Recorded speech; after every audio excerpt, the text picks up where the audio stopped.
We are back on the Rational Boomer podcast. Hopefully, your day is going well. This is you'll hear this on Sunday, and I have a listener back on who was very popular last time we had him on the show. He's only been on one time before, but his name is Bobby Hedglin-Taylor. Now, this guy is what I would call a true Renaissance guy. He's a comedian, he's an actor, he's a circus performer, he's a circus performer trainer. He's written a fucking book, and I'm sitting in my living room talking shit. So I'm a little intimidated here, Bobby. Thanks for coming back. I am so glad to be back. And like I was saying in our pre-chat, it has been a incredibly busy summer and fall for me. So when the opportunity came, I was just like, fuck it, I need to do this because this is so much. I had fun the last time. Yeah, And absolutely. one of the reasons, yes, my thank you for mentioning my book. The book is still doing great after 2 years of being self-published. Really. But the reason that I got really busy was I have been editing my second book, Oh wow. Escape to Ravioli Mountain, a memoir in food. It Wow. is a cookbook, and that takes place in the time of the 1970s when I lived with my grandmother. So I wrote this one first during the pandemic, but I never published it because cookbooks are much more editing. They require so much more of your focus because you have to test the recipes, you have to make sure that the quantities are correct. And also, like, a lot of the recipes are ingrained. My grandmother taught me how to make pasta on the kitchen table. She didn't have measurement cups. Like she would throw stuff in her hands and then she would tell me how to feel the dough. And if it's pizza dough, it feels this way. We worked in a pizza parlor together, so I know how to make pizza dough and then making pasta and stuff like that. So it's sort of like I had to go really do a lot of research and see, like, okay, if I'm doing this much, and then I literally would throw the dough on throw the flour on the kitchen table and then feel it and say, okay, that feels about right. And then I would measure it and it was almost exact. And I was so proud of that because my grandma taught me well. Well, Um, but the thing yeah. about I like cooking too. I'm not any expert or anything, but when I watch cooking on television or try to do Mhm. it myself, there's almost an artistry to it. Some people Yes. have that knack and some people don't. Like in my family, my son always says to me whenever he's here, he says, "When I'm here, here's the deal." He looks at me and goes, "You don't clean, mom cleans." And then he looks at my wife and says, "You don't cook, dad cooks." And Yeah. some people just have a knack and an interest in doing it, and so I'm interested in seeing this cookbook. Yeah. It's in the final stages right now. Actually, I think, I'm praying that it gets done before the end of the year. I don't know. I have a great new duo that are helping me put it together, mother and daughter, and Wow. the mother is the formatter, and the daughter is the editor. So I've Oh, been. They're also both very good friends that I didn't know had this skill set, and they offered to help. So, because literally, when you get to a certain point, you have to turn it over to a professional because there's no way, unless you have that skill set, that there's no way I could spot some of the things that they spot. So, right, right. We um, always need other eyes on it yeah, because you're looking too but yeah, closely at it. so Are you going to that's I self-publish it too? absolutely it's going to be self-published. Here's the thing. I don't have the time left in my life to be going from office to office, Yeah. trying to push my book, trying to get a publishing house to actually publish it. There's a couple of things. I had an agent who unfortunately died during the pandemic. Um, and one thing that he said to me is like, the different things that I had sent to other people, they're like, oh my God, this is funny. These recipes are great. He's just not famous. And because the one publishing house said, I just sold 1 million books by Valerie Bertinelli Right. because it's Valerie Bertinelli. She could be sitting there reading the ABCs Right. and people would buy it. So because I'm not known, they're not going to take a chance on me and send me $100,000 advance or whatever advance they're going to give you. So unfortunately, that route is just, it's actually an old route too. Like a lot of people are just doing the self-publishing route. The problem with self-publishing is you are everybody. Right. You are the writer, you are the editor, you are the publisher, you are the banker, you are doing all the publicity. And that's why I started doing podcast interviews to promote my mom's book, is because if the more you connect with other people's audiences and they connect with yours, it's a win-win situation on Right. both sides. Right. Now, And I, so that's where I got it. And so that started my summer. well, since it's available now, let's remind the folks Oh, about sure. the book that you wrote, your first book. Uh, shit. Hashtag shit my mama says. Yeah. And the premise is that your mom was kind of in the throes of Alzheimer's or dementia, and Dementia, yeah. it is often so often the case they tend to. It's like it's like the days when I was drinking. You would say things that you really meant, but you would normally not say them Hmm. in polite company. And Inside voice. inside voice, right? And your mom had some pretty fucking interesting shit to say. Maybe give us a few of them so people get a taste of what it's about. Well, my favorite, I'm gonna have to paraphrase because I don't remember when or where it is on there in the book, but my ironically, this was the person I was arguing with earlier today. But okay, here's one. So it's Christmas in the nursing home, and we're at Christmas dinner, and she turns to a patient and she looks at her with disdain, and she said, "You're a castrating bitch. Merry Christmas." Merry Then Christmas. She added the Merry Christmas on the end. Then my very pregnant friend who I was talking to this morning, uh, she said, I showed my mom her picture of her 9 months pregnant in the air doing aerial fabric. 9 months pregnant, belly out to here. My mom's like, oh my God, she could go any moment. I said, yeah, she's due today. And she's like, oh, Bob, tell her to go get a barbecue chicken wing and dangle it down there. It'll coax him out. It worked for you. So Wow. so that's my Wow. favorite. Like, okay, and that's why I'm obsessed with barbecue chicken wings. So, So um, you still like them to this day? to this day, to this day, Wow. yeah, she had this way, and this was the thing. Being a caregiver is part of why I wrote the book because it was my way of coping with the anticipatory grief, and that's the buzzword that you hear a lot in self care and in caring for the elderly Right. is you're anticipating their demise, and it's not it's the life cycle, but it's your mom, you know what I Right. mean. And I live in New York, so if I walk down the street and there's a crazy person talking to themselves, I see that every day, and I just walk past. But when those crazy things come out of the mouth of the body that gave you life, changes your whole perspective. It does. So in order to deal with the grief, in order to deal with and processing the stress that comes being a caregiver, even if somebody's in a nursing home, you are still their advocate. You are still there. You're there with them 24/7, even though you're not physically there.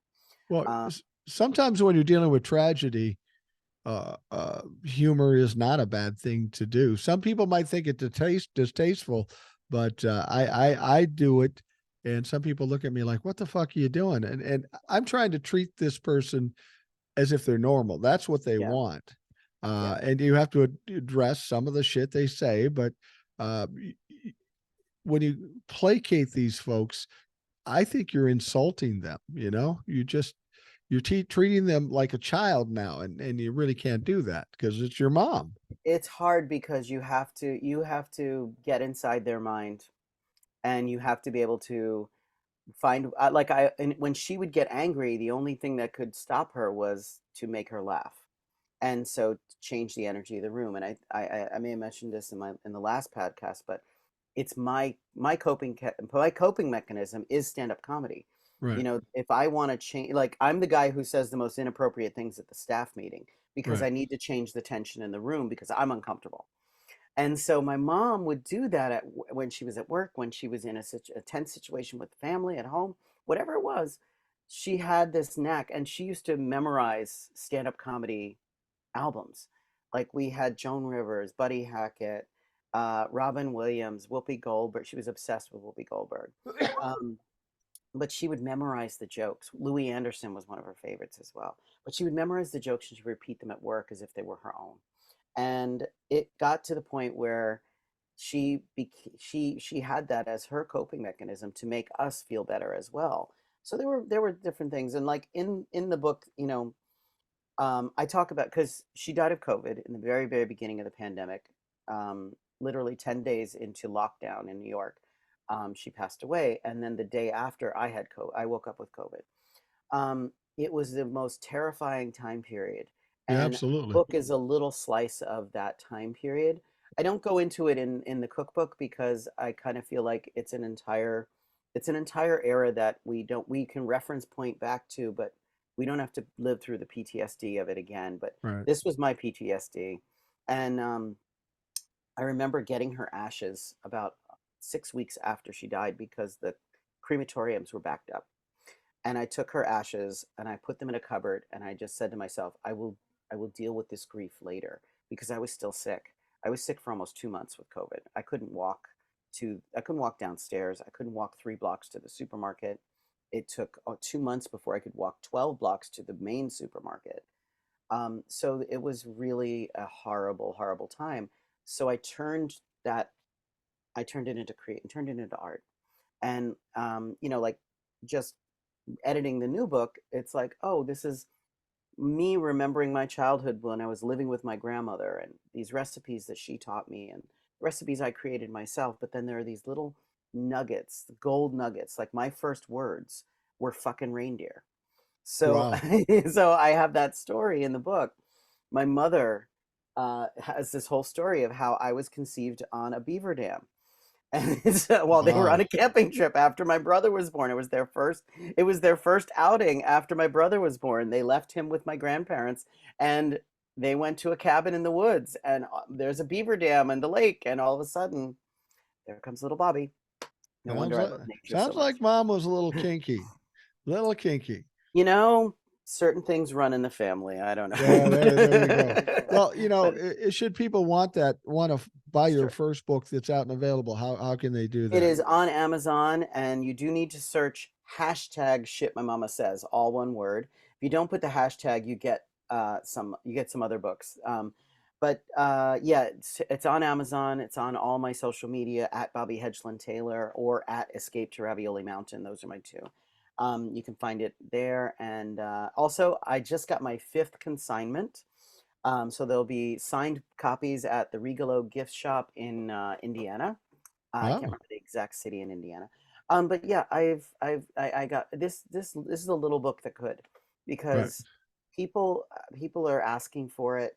Almost daily I get requests for consignment, or can you donate a book to a charity and stuff like that. And I'm fine with that. And it's not an expensive book, and it doesn't yield a huge amount of profit or anything like that. The royalties are very low. But the one thing I will say about self-publishing, if anybody's out there who wants to self-publish a book and is not a celebrity, um, self-publishing pays you 60% after the cost of printing the book.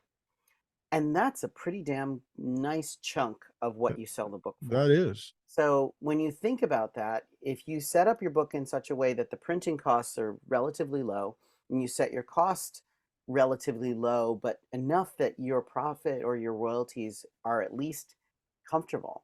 Um, I each month there's a little nugget. It's not a lot. It's less than $100 sometimes, but a little nugget goes into my bank account that is made by my art. And Right. as an artist, my entire life, this is the one art that I don't have to I don't have to do every day. I just have to tell people about it every day, or keep it in the ether and keep it in the collective unconscious. Um, it's been reviewed by celebrities, Betty Buckley, Bruce Valanche, um, Dan Goggin. Mark Bigo is a celebrity biographer. Dan Goggin is the creator of the Nonsense musicals. Betty Buckley, Tony Award winning Yeah. actress. Eight is Enough It on is enough. TV. And Bruce Valanche, of course, everybody knows him from Hollywood Squares, and he's been a prolific comedy writer. He's a Um, goofy bastard, but he's yeah, funny. but and when he sent me his review, I just, first of all, just to have somebody famous, like, I know famous people have read it because I send it to them. I Right. literally just say, hey, if you like it, please send me a review. If you don't like it, go to Tucker Carlson's page, leave him Yeah. a scathing review, and get it Yeah. out of your system. Yeah, exactly. You know, so, Exactly. Exactly. Well, we're going to talk about politics as we do yeah, because you don't have enough shit on your plate. no, I But know. the other things that you do, I find interesting. You're a stand-up comedian. Yes, You're an actor. You were a circus performer. Now you teach that skill of being a circus performer. yeah. Um, you got to be a busy motherfucker. That's a lot of shit. You know what's really funny? I've been getting back in the air with my new aerial partner. He and I actually just performed in September. That was one of the things that happened. We did this ridiculous. It was post Barbie movie, so we did this ridiculous aerial duet. And I'm pushing my boomer years, but I also had hip replacement on top of all this. So getting back in the air is, it's alien to me now because I have a new body part, you Right. know? It's illegal to have sex with me in certain states because part of my body is under 18 years of age. There you go. There you So go. but no, so we performed at the biggest dance club in Bushwick, the House of Yes. And it's on my YouTube page, Bobby Hedglin-Taylor. And we did this really fun thing there. And then the stand-up work, like over the summer, I concentrated on the book, but I still did some stand-up, and it was slow. Uh-huh. I was playing, 10-person house, but doing well, doing a new set here and there, trying out some new jokes. and then um and then the fall started to creep in, and I had been targeting gay resorts. So I figured, hey, gay man, I can entertain at gay resorts. Right. Why? Well, first of all, not only do you get to entertain a new audience that you're familiar with, you can show your material, but you get a free weekend in the Poconos, There you go. So, There you go. and I don't travel that much, so to be able to entertain these resorts has been great. And then those performances have begot other performances that are coming down the line. I'm doing the Empress Hotel in Asbury Park, New Jersey, next Friday and Saturday, the day after Thanksgiving, for what's called Santa Saturdays. It's a big benefit event there. Um, this Monday night, I'm at Stonewall Inn. The 29th of November, I'm at Circus Moxie. I'm hosting as the ringmaster and doing some stand up. So the fall became, how can I get my work into these resorts? Because I tried over the summer and they were already busy. We already booked talent. And they started booking me in the odd weekends. Wow. And it was doing, and I just closed one down over for their Halloween weekend. So I did some Halloween material, which was super fun. And now I'm doing some Christmas material, some holiday material. So it's like these little nuggets keep coming in that direction, and it really is inspiring because I never thought of myself as a writer, but any stand-up comic is actually a writer. So Absolutely. so even though I don't have the skill of a trained writer, I do have the wherewithal to know how to structure a joke to make people laugh. Exactly. Um, so those things were happening and they were building up. And so the November schedule just like exploded. Like this past week, I literally have been doing rehearsals for my shows in November because it's all holiday material. It's all new. So when you do new material, you do have to not only rehearse it, but you have to try it out. So like I would go do these one-nighters here and there where I could just do an open mic and try, like I had a one thing that kills in my set right now. Um, do you know the TV show Alone? Yeah. Okay, so I was watching an Alone marathon, and I had just bought 600 milligram weed gummies, and I started. So the whole story, yeah. Each gummy was 600 milligrams. So started with one, Wow. nothing happened.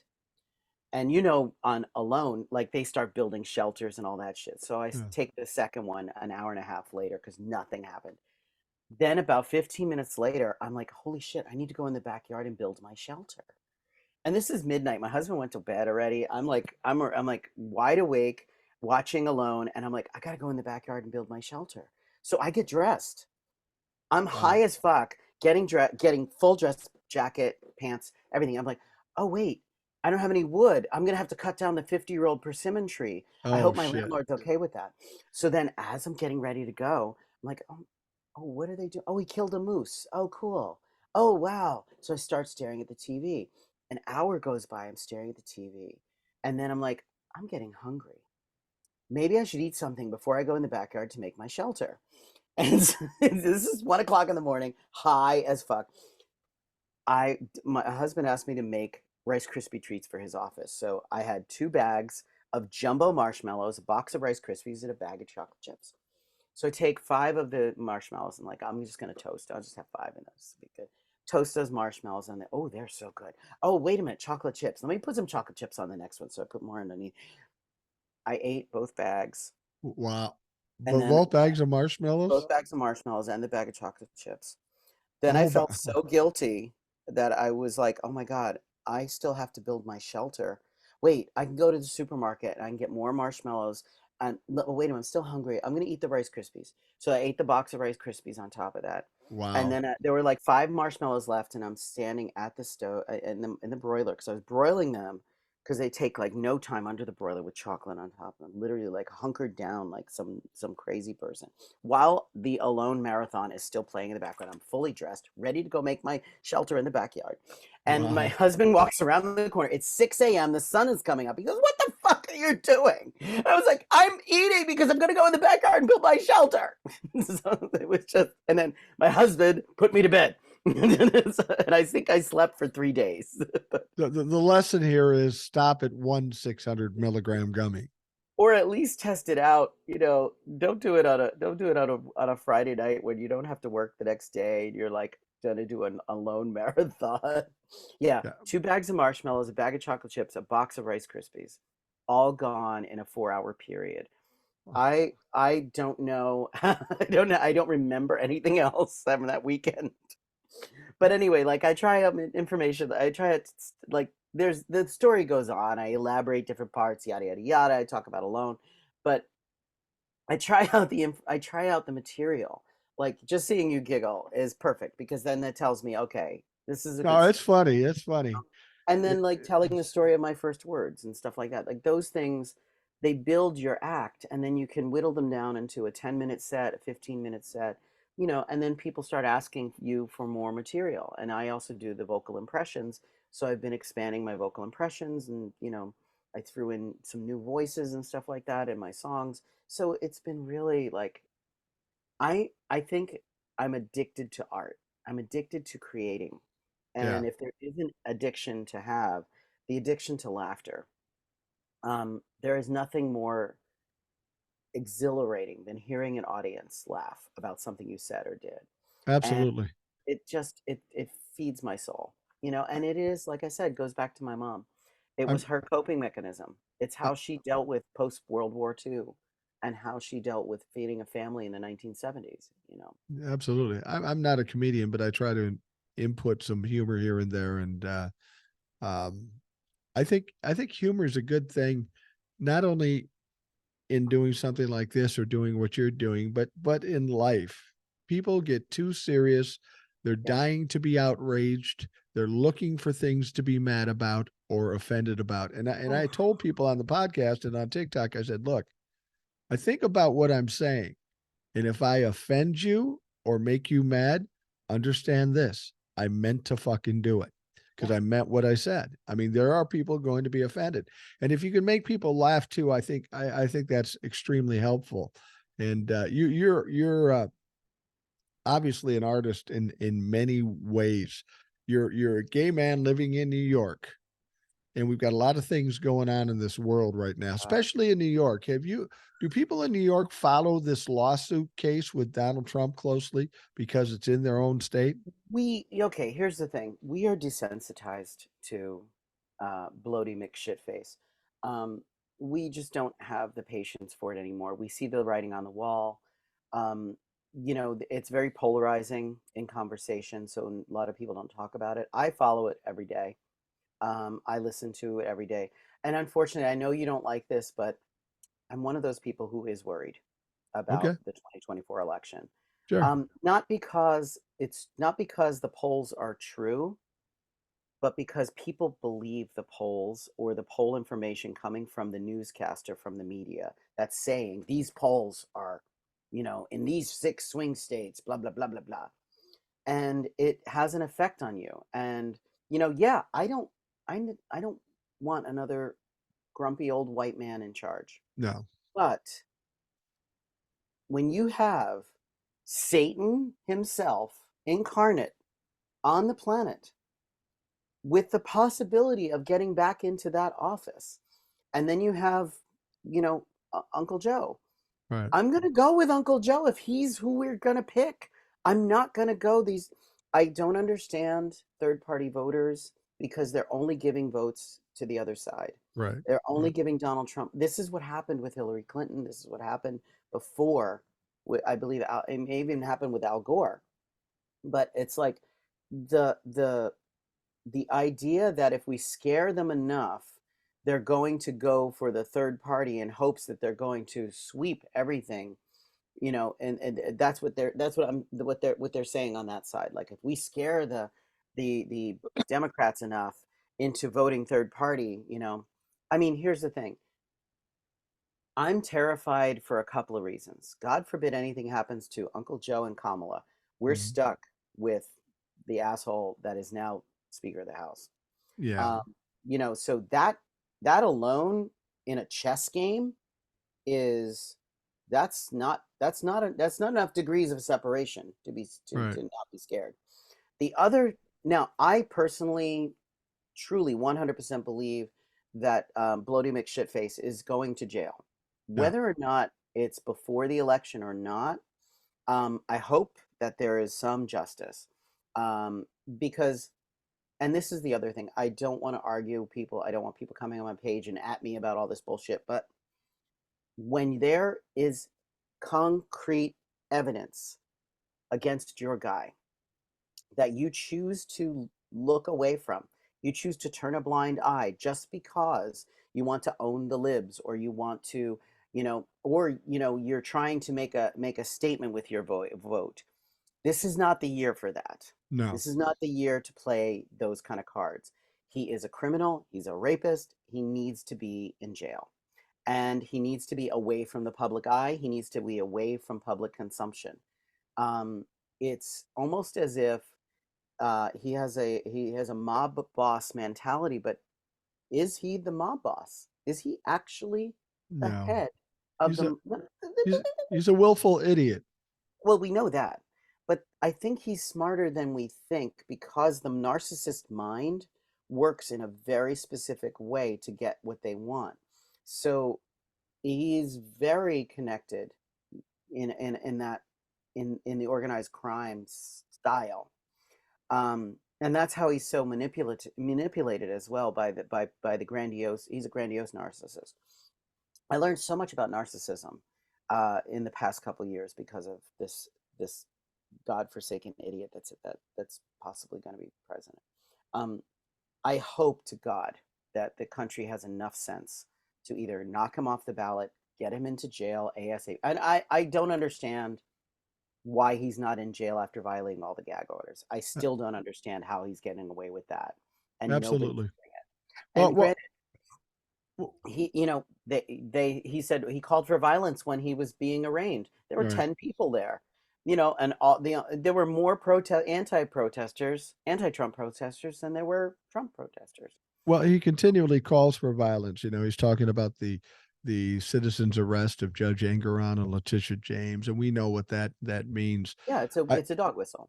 when it comes to the election in 2024, and you got people talking third parties, I think the problem in this country, people don't understand how the process works.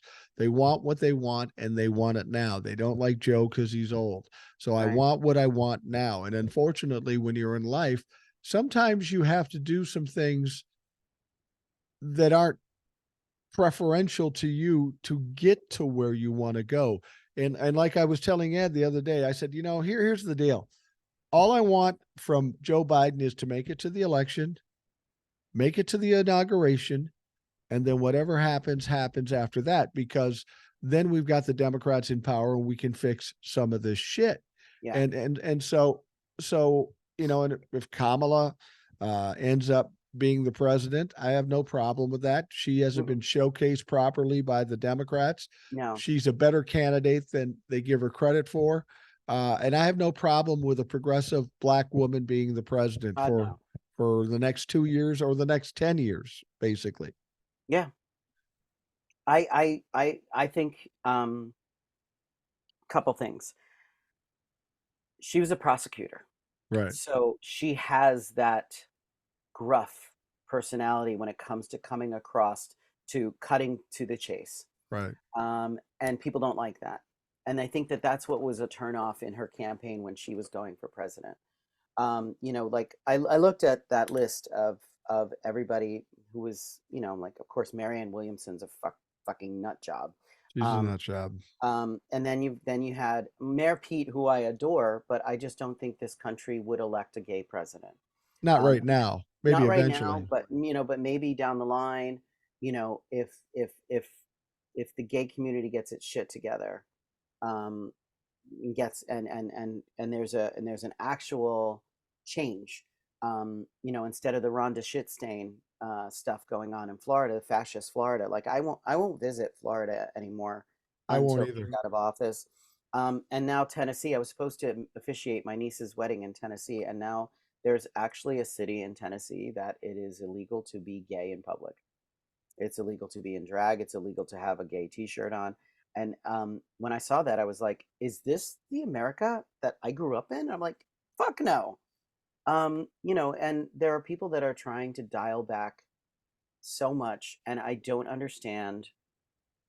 Like there, especially people who could benefit from the policies that the Democrats are putting through or want to put through to protect Social Security. I want Social Security when I'm ready to retire. Now, Yeah, granted, I don't know how I'm going to live off $1,200 a month, but I want that $1,200 a month because I earned it. I worked my entire life. right, I worked day and night and paid into it.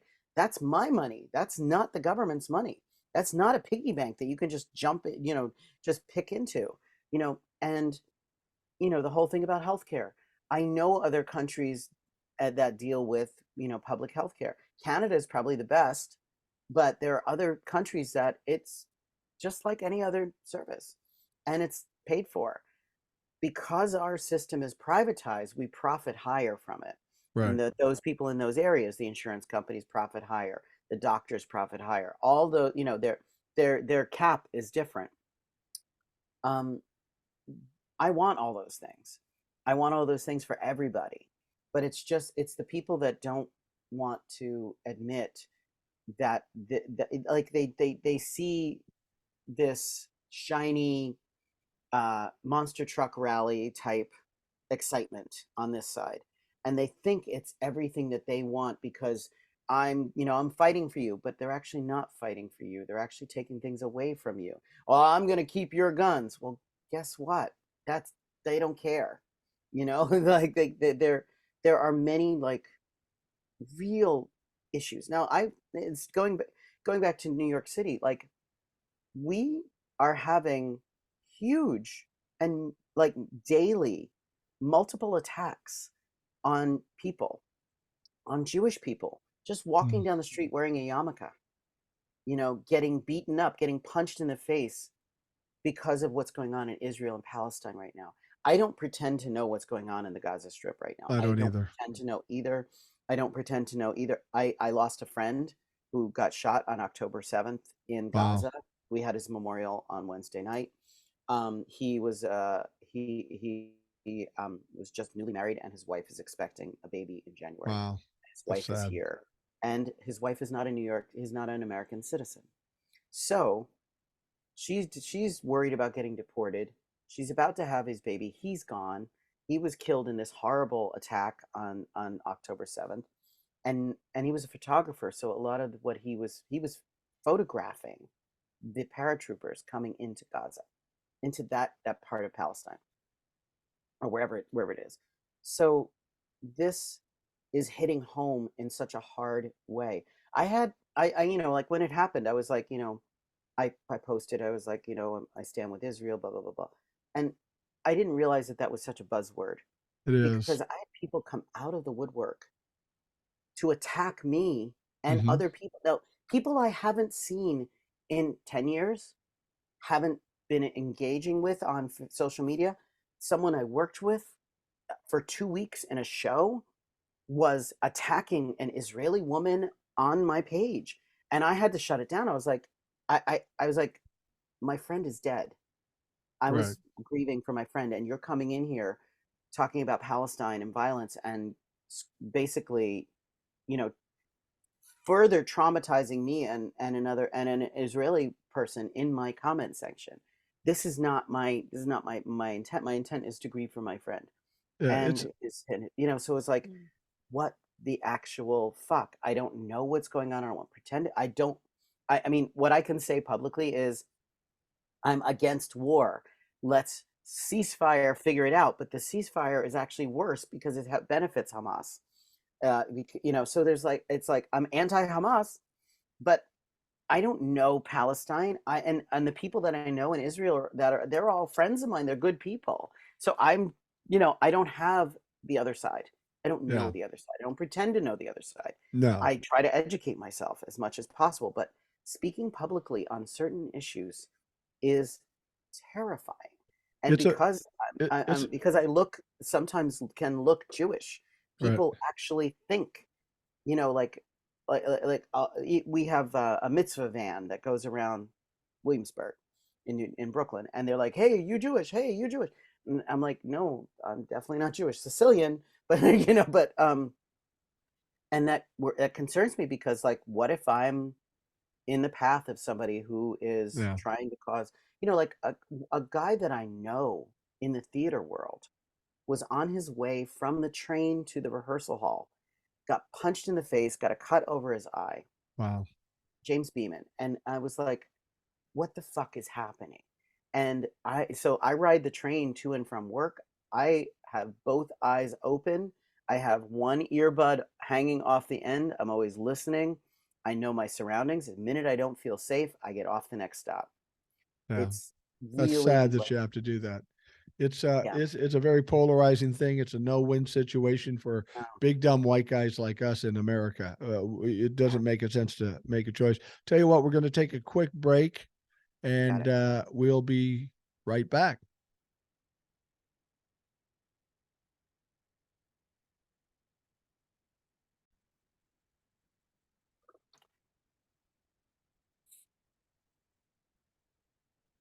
We are back on the Rational Boomer podcast. Bobby Hedglin-Taylor is with us. As I've said, he's kind of a renaissance man, everything from comedian to author to circus performer to teacher, a lot of shit. Bobby, when we took the break, we were talking about this Hamas Israeli thing. And I don't talk about it a lot for the same reason you don't talk about it too much, is because we don't really know anything. Yeah, We're a couple of big dumb white guys in America that really don't have a point of view on it. But we're hearing a lot in the news, and we're hearing a lot in the just the bullshit in the streets that, oh my God, Joe Biden's in trouble because yeah. all the young people are mad at him for siding with Israel. Now, Oof, Joe Biden doesn't have any choice. Israel is an ally of ours. right, That's his job, to side with them. And I think when he goes over there, it's not like, here's some more bombs, kill some more Palestinians. He's right. trying to quell the things there. But I think this idea that young people in this country are making a decision on a president based on what's going on in Israel and with Hamas is absolute bullshit. That seems like just Republican messaging, because you can't tell me these millennials think the Israeli Hamas thing is more important than abortion or Yeah. gun laws or COVID or overturning the country. There's no way millennials or Gen Zs are more concerned with that conflict than they are with the shit we've got going on in this country. It's absolute bullshit to me. It is, however, they are swayed easily. And I can, and here, if you, there's an Instagram page called Jews of New York, and literally goes around with, these are literal children, like 18, 19-year-old college students walking around ripping down signs of missing people in Israel Wow. and causing fights. And they are literally pro-Palestine, and some even pro-Hamas, um, for this. And it's scary because they don't care that they're being filmed. They don't care about their job or their school. Some of them get kicked out of school because of this. Um, but they're literally walking around tearing down these missing signs. Now, why people are putting up missing signs in New York, I don't understand. They're missing in Israel. We get it. Uh, uh, what is a sign on the street going to do? I understand both sides there. And like I said, I am Switzerland. I don't understand this conflict. I just No. want it to stop. I want killing babies to stop. I want killing to stop. I have a friend who's dead. I don't want any more death. We have Right. enough. We've had it. Now, if this is escalated to the point where it's a war, then we need to come to, as a president, the president should be not taking sides, but he should be surveying the conflict Right. and figuring out what our input is, because a lot of American citizens are also Israeli citizens. I don't know about Palestine. I don't know how well they do over here. I probably don't know any Palestinians who live in New York City. Um, I know a lot of Israelis who live in New York and live in Israel, who have family in Israel. I have friends in the north part of Israel. I'm worried about my friends, but I don't understand the conflict because I'm not native to either country. And I just know that a terrorist organization has caused this conflict, and Absolutely. they need to be wiped out. Not, it's like that. So it's like push those two aside and say, wait a minute, that's the person that started this, not you, not you. Yes, you have differences of opinion about this, but that's the target, not you. So Right. how do we target them? How do we fix that? And because I'm seeing it in New York, I mean, I literally see these posters every single day on my way to the train. When I get off the train, I see them being put up, I see them being torn down. Right. And I don't, it's sort of like this weird game that these young people are playing against each other. Like, you're pro Israel, you're pro Palestine, you're pro this, you're pro that. I'm taking your sign down. Well, I'm taking your sign down. Well, I'm putting another sign up, and I'm taking your. So it's this weird thing.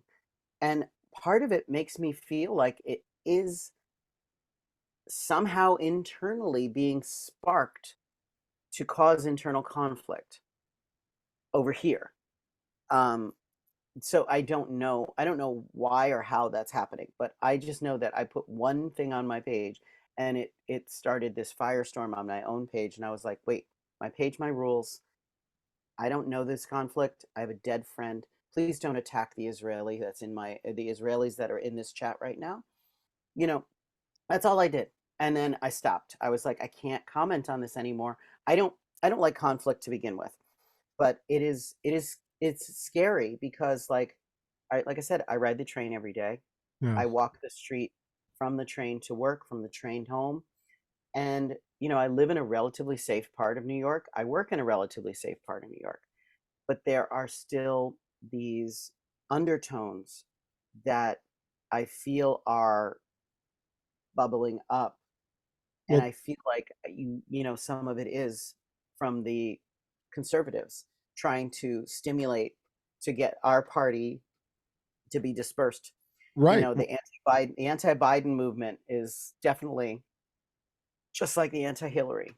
Well, and I think this is part and parcel to the Republican strategy at the base. I mean, in terms of presidential elections, the only strategy they had was not about policy, was not about anything. It was they tried to smear Obama. He wasn't born here. They tried to smear Joe Biden with finding dirt in Ukraine, and now they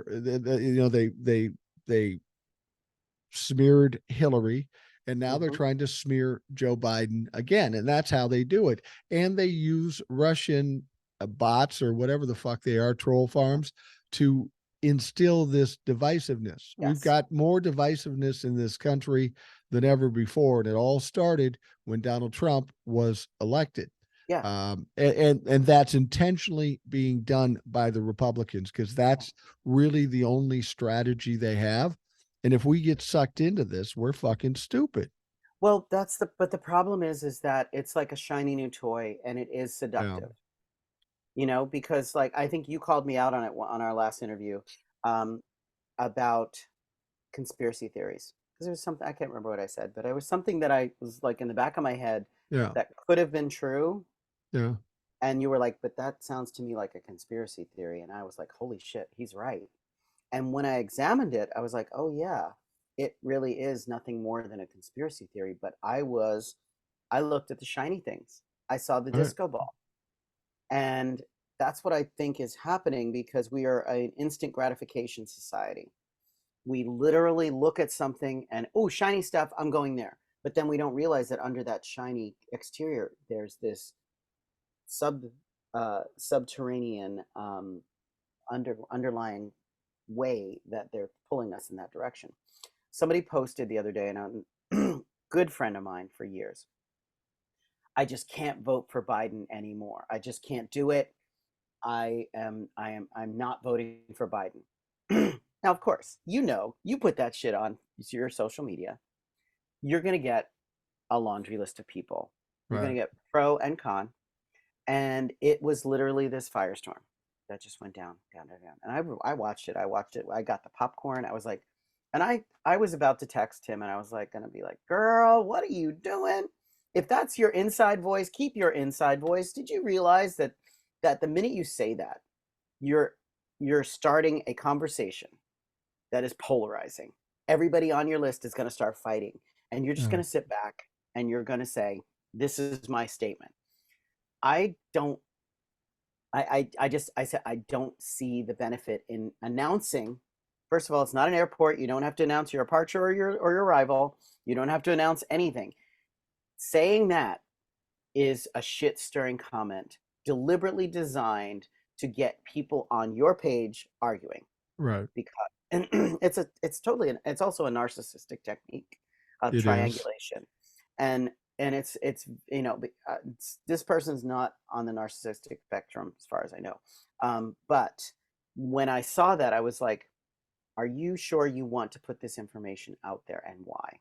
And then I examined, like when I put stuff out there, if I am making a statement about something, it's usually for comedy, it's usually for humor, Yeah. unless it's something very serious like losing a friend, in the attack.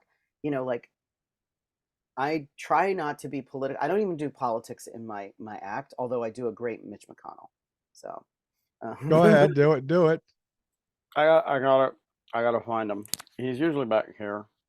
I um um goddamn Democrats. Anyway, no, this is my favorite. Mitch, what do you think about abortion?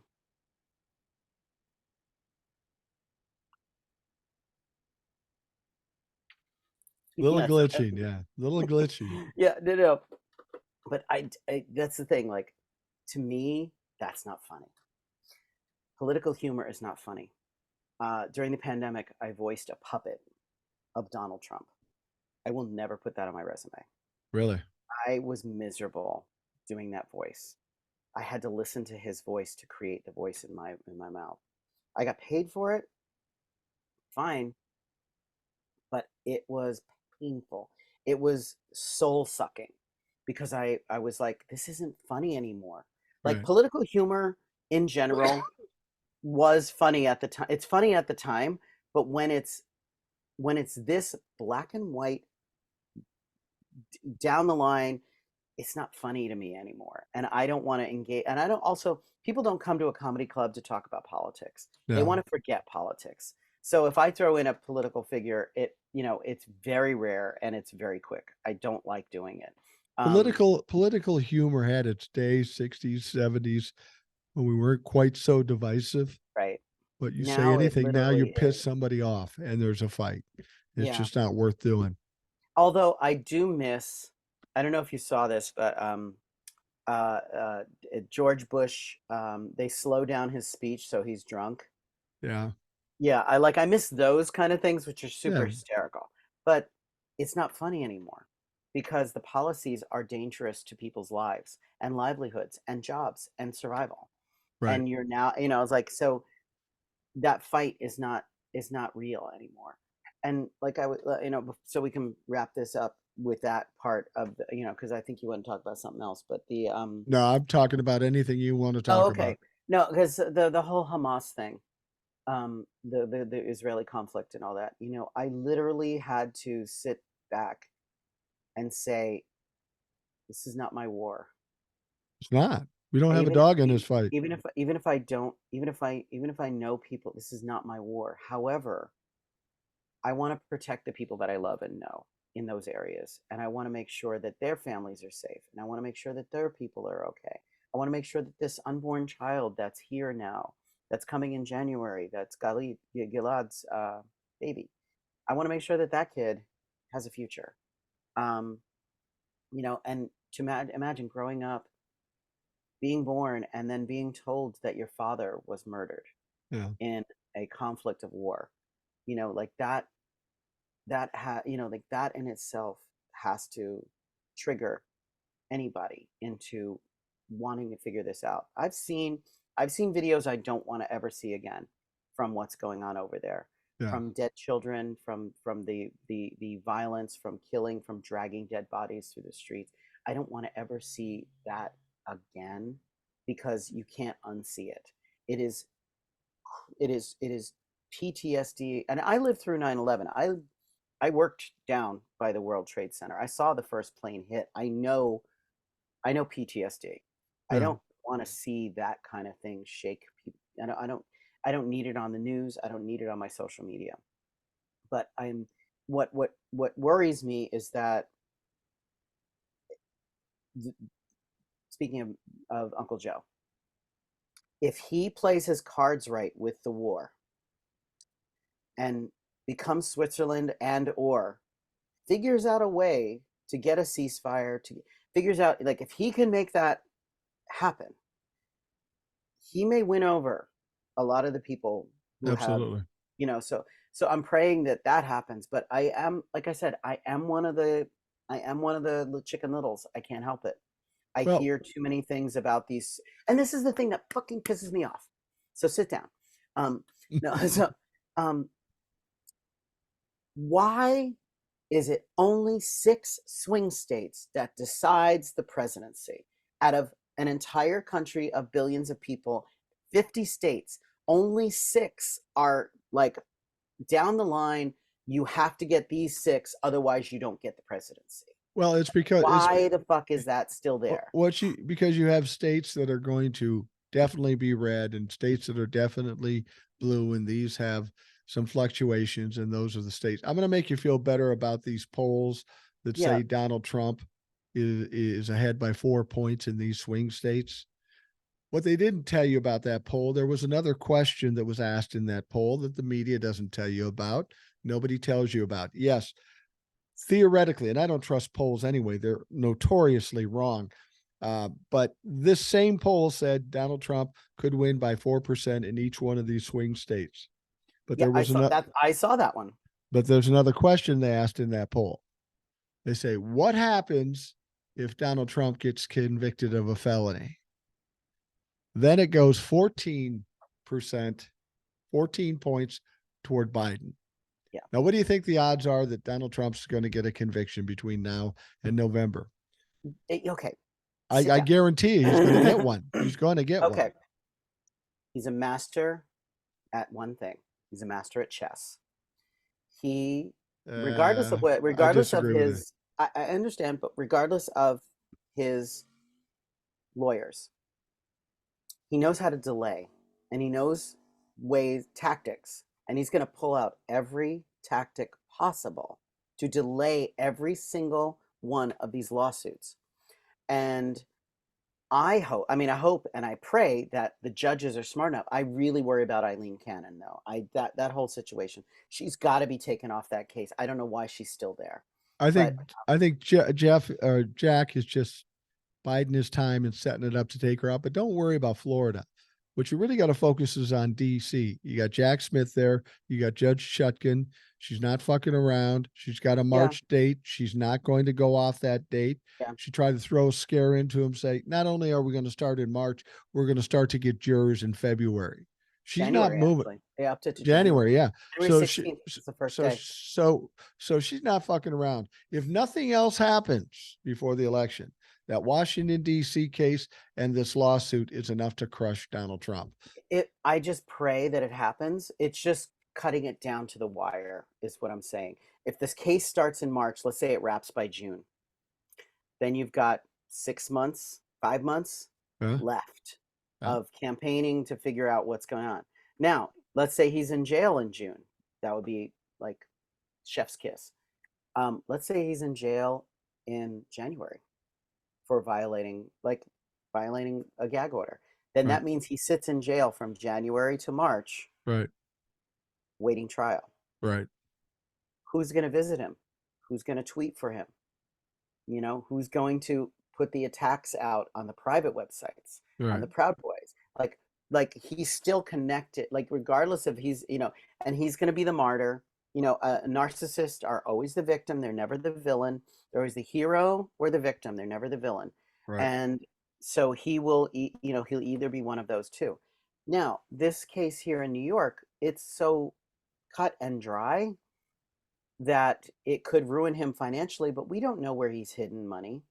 We don't know if he's hidden money overseas. We don't know if Giuliani's hidden money overseas. I taught Giuliani's kids. I used to work, I used to teach at a private school, and I taught his daughter and his son. And Who's a goofball? oh, first of all, Caroline, adore her. Sweetest girl on the planet. Nice kid. Always just so lovely. Andrew, Yeah, not he's so a much. fucking dope. He's very much like the father. Now, I worked with them when Rudy was super mayor. So he was on his best behavior when he was at the school. So, and it was right before the divorce. It may be after, maybe right around the divorce time of him and Donna. And of course, Donna's lovely. But again, it was this, like, you're seeing the person that you used to see every morning at drop off and every day at pickup, either if it was him or if it was the babysitter. Most of the time it was a babysitter. I worked with them over the summer. I taught at a private school for 23 summers, and I also taught Lady Gaga there. I taught Paris Hilton there, Wow. Tom Hanks' kids, Tracy Ullman's son. So like they had this arts organ. It was an arts camp, arts program over the summer. So I taught all these different creatives, and that year that I worked with the Giulianis, it was like just like a very sweet couple that was going through some bad times and they were splitting up. I didn't see crazy Rudy with the dripping black goo coming out of his brain, like, but to see, like, when we were dealing with 9/11, just the same way with COVID, just so you know, two very parallel situations. Andrew Cuomo was our savior during COVID. Every morning, he was on the TV. He was explaining what was going on. He was helping. He was trying to help people feel better. That one happened really quick. Yeah. Rudy was on TV every day. He was assuring us. He was helping us. He was guiding us. Those two situations were where I see people that were so instrumental. Now, at the time, I was not a Republican, so I was not a fan. I did not vote for him, but we loved him. We idolized him because he got us through this horrendous attack. And the same thing with Cuomo, because like those mornings, the morning TV, that's all we had was New York One channel, Yeah. and that was who was telling us what was going on. But then both of them had their downfall. I got to ask So you a question though. yeah, You said you had Lady Gaga in school. yes. Now, when she was in there, did you have any fucking idea where she would end up? Okay, I'll show you some pictures. So Stephanie, Stephanie. I met her in the ballroom. We had a giant ballroom in one of because the school was a giant mansion, and so top stairs at my interview, we're walking upstairs, and I hear Bach, Rachmaninoff. I can't remember what it was. I'm hearing classical piano, like like like the most amazing piano ever. We get up to the top of the stairs, and I see into this ballroom, and there's a giant grand piano, and this tiny little girl hunkered over the keys and like possessed by a, the most beautiful music. And she was very shy, painfully shy.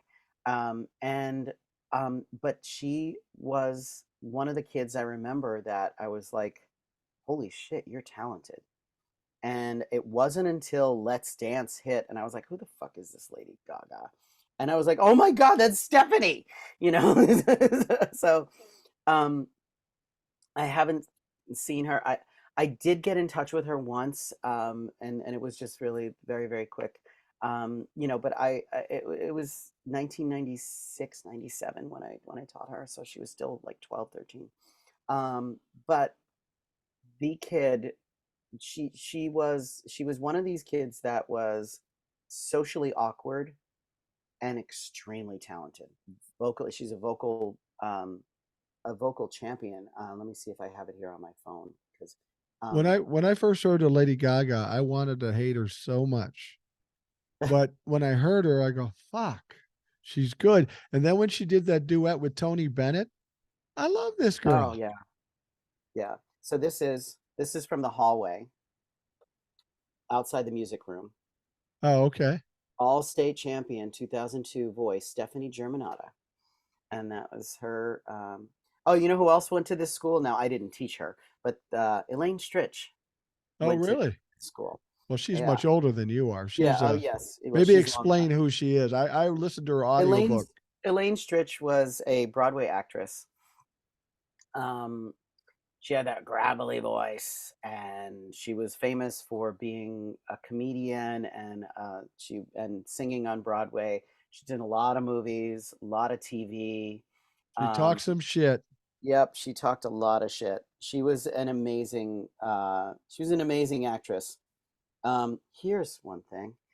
This is that's Stephanie's graduation picture. Wow. So yeah. They have as you walk down the hallway, they have all the graduation photos that go back to 1901 from the school. And You know, the one thing I will say about I don't know much about Lady Gaga. I like her. But when she was first had her first hit, okay, she was um going around to I don't know, malls or schools or yeah, stuff promoting stuff. And the local radio station was giving a meet and greet with Lady Gaga when she came to town.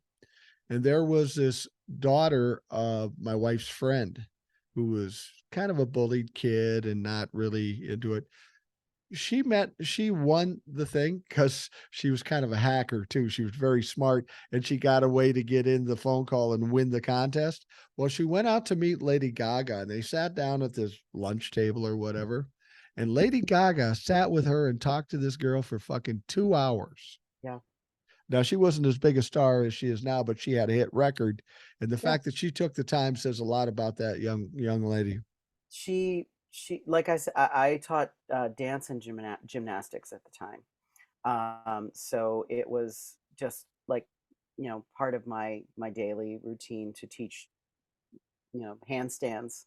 Right. And she would always come into class with cut off jean shorts, and she'd do handstands, and she would kick me in the face when I was trying to spot her for handstands. But that's where I met her. This is the ballroom. So you see that Wow. piano back there? Beautiful So place. yeah, it's a mansion that has been converted to a high school and a lower school, um, owned by Otto Kahn of all people. If you don't know who Otto Kahn I is, have don't. you ever played Monopoly? Yeah. It's the guy with the big mustache was actually a living, breathing person named Otto Kahn, and Really? yeah, he that was his home, and it's now a high school. Wow. Um, so yeah, so that's where I that's as a teacher, you want that for your students. You want to see them grow up. You want to see them blossom, and you want to see them succeed at whatever they do. And I only taught her for like a brief period, but I remember her like it was yesterday because it was so like you just don't get that kind of talent in one room, and you're not it was so moving, and I still to this day don't like I will never forget it.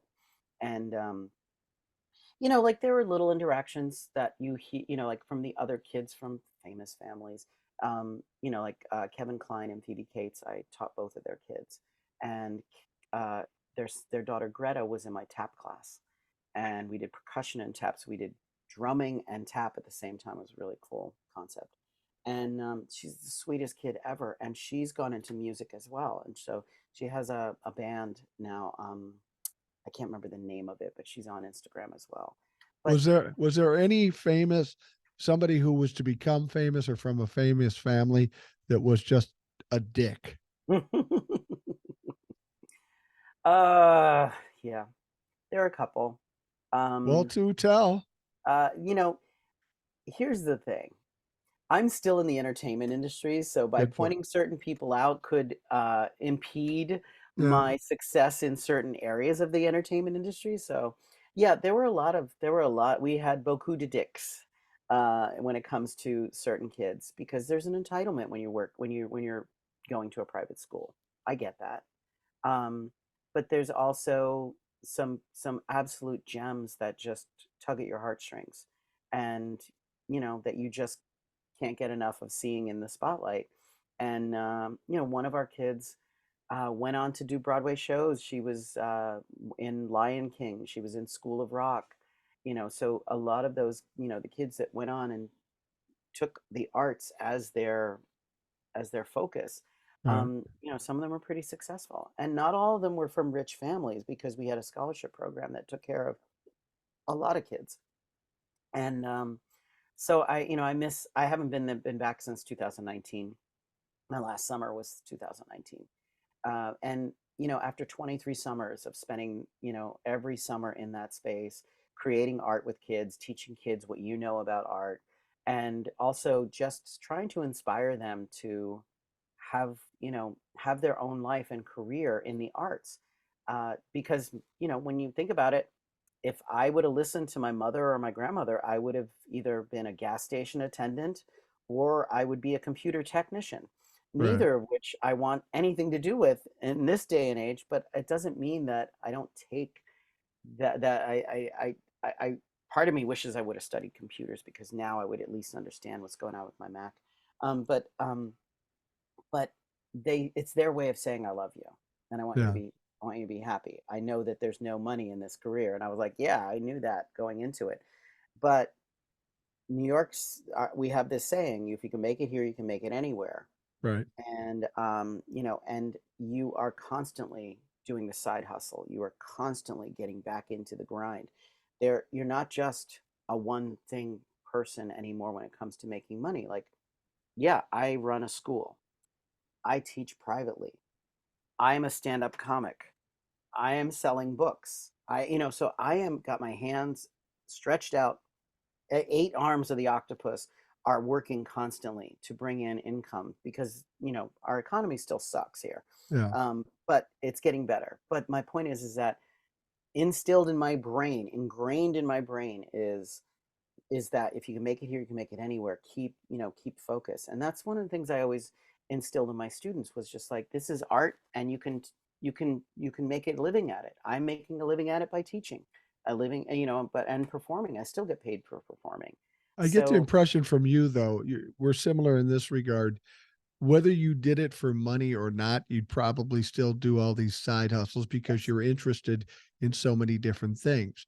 I mean, even if that book didn't make you any money, you probably would have still written the book. absolutely. Absolutely, 200%. And like, I will say this, my book has paid for itself 8 times over because it's popular. It's it's out there. I think I sold over between 2,500 and 3,000 copies in a 2-year period. And that's a self-published book. You don't see that often. A lot of those were, and believe it or not, a lot of those books were from people writing me and saying, I want a signed copy. And I was like, well, then Venmo me and send me your address. And I'll do that if any of your listeners want one too, because for some reason, that is a great way to connect to people and they like having your signature on something. And that's why I do the consignments because I sign the books. I put my mom's favorite quote, which is, "Don't drink water, fish fuck in it." And so that's like I sign that. Don't drink water, fish fuck in it. Enjoy my mom's unique sense of humor. Well, I And think I People think want that. that's the whole part of doing art. My son once told me, um, I was talking to him about people coming into my comments and then me responding to him, negative people coming into my, and then I get in a little back and forth, which I don't do anymore. Yeah. But he says, "Why do you do that? Don't do that." And I said, he says to me, "What you have to do is just do your art, put it out there, and let people decide what they think about it. Don't go in Exactly. there and defend your art. Just put. You already said what you said. Just put it out there." And I said, "Well, Max, I don't consider this art." And he says, "Well, it's the fucking best you got." So, It is art. well, It's art maybe, because you are designing, you are steering, you are developing conversation with people, you're interacting with people that and to have information disseminated to people who don't normally listen to other like I said to you this in the first one. You were on my feed a year before I even reached out. And I was watch every video, I was listening to the podcast because I felt like this guy's speaking my language. yeah. We're in deep shit if we don't fix stuff. This is a good time to talk about. This is a good time to get engaged with these people who are opposed to what we're feeling. But and it was a no prisoners taken attitude about your feelings, and that is that first of all is art in itself because I care too much about what people think. And that's just me as an artist because um part of my artist mechanism, say 30 years ago, uh was not the same. I was a people pleaser. I wanted to be what they wanted me to be instead of just being me, and if they buy it, they buy it. There's a great quote that I got from somebody. It says the bee the wait a minute. The bee doesn't, oh, someone said the flower doesn't wait for the bee. The flower just keeps blooming. Right, The bees will come. right. So the flower just keep creating your art. The bees will come. The bees will come to check out your flower. And Okay. that's exactly the attitude when I went on TikTok. I thought, I maybe get 10,000 followers. That might justify me doing a podcast. I never once worried about how many followers I had. I mean, I kept track of it because Yeah. I was excited about it, but never once on my TikToks did I say, hit the like, hit the follow button. Never once said that. I'm just going to lay it out there and see what people do. Yeah. And if you focus on the content and your art, if you do art, like you say, they will come. Yeah. And if they don't come, do something fucking different. Right. And like I added a TikTok to my list of TikToks. I'm now also known as the urban gardener because I have a Ah, backyard garden. And all summer long, I was growing vegetables and sunflowers and, all of these things that happen in my backyard. And then I turned them into recipes that end up in my book. But that was just a different way for me to connect with people who garden. And it wasn't like anything to deal with stand-up comedy or, it didn't have anything to do with my books. It was just a separate thing for me to do as a hobby. And because I don't claim to be a master of anything, but this was a way for me to connect and to make my hobby better. So anyway, I tell people we all have our own abilities. We all have our own stories that are just as interesting as what I say or what you say. You just have to have the courage to put it out there. You put it right. out there, people will relate to it. Now I know you got to run. Yeah, sadly, but I got to put my hat on, my radical boomer hat. I told you, like I was sitting at my desk watching your podcast, and as I was doing my work, my boss caught me, and she thought it was me on the screen. She was like, Wow. "You look just like that's you," and I was like, "Nope, nope, that's my friend Mike. Well, He's the rational boomer. I'm the angry, cranky, comedic boomer." my whole life I never wore hats. I never liked wearing Yeah. hats. But then when I started doing video, I thought, God, it just doesn't look Oh, balanced. So I put the yeah. hat on. It's So it's it's a it's a signature, you know. But I saw this tan hat and I was like, that's a Mike hat. I'm gonna get that. then when my granddaughter was sitting with me one time and I took my hat off, she's talking. She said, "Well, grandpa," and she looks at me. She goes, "You put your hat on." I don't know why she insists me having a hat, but it's Hey, not about she's it's not about 4, right? vanity. I don't have a lot of hair, but I don't give a shit. Anyway, thank you for She's coming on, 3? Bobby. I'm huh? Your granddaughter, 3 or 4? She's going to be 4 in April. Oh, okay, yeah, yeah, I remember you saying, yeah. She is a pistol. Yeah. She's a lot like me, unfortunately for her parents. She's kind of in your face, but thank you very much, Bobby. Let's not make it so long before you come back. No, It's no always worries. a It's all good. this is I'll be back.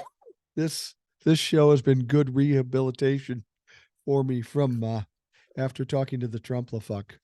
I was completely drained after that one. This one's more pleasurable. All right, Bobby, you go do what you got to do. I All appreciate right. it. Thank you so much for having me. And find me on Instagram, TikTok, and Facebook at Bobby Hedglin-Taylor or at Escape to Ravioli Mountain. And if you're interested in my book, it's hashtag Shit My Mama Says, available on Amazon. Absolutely. It's all very entertaining. Check it out. Thank Thank you. you for all of you for listening today. We'll talk to you tomorrow. So have a great day.